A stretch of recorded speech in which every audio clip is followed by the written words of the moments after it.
How to unblock a number on TextNow. First of all, open the app on your device and log in with your account. Then tap on the three horizontal lines in the top left corner of the screen to open the main menu. From the list of options, select Settings.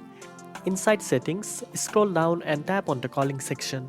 In this menu, you will see an option labeled Phone Numbers Blocked.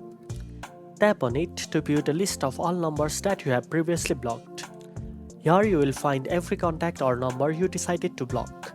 To unblock someone, simply tap on the minus button next to that number. Once you do, the number will be immediately removed from the blocked list and they will once again to be able to call or message you through TextNow. This feature gives you full control, allowing you to block and unblock contacts whenever you need, making communication flexible and stress-free. Now you know how to unblock a number on TextNow. If you found this video helpful, don't forget to like, share and subscribe for more tech tips. Thanks for watching and I'll see you in the next one.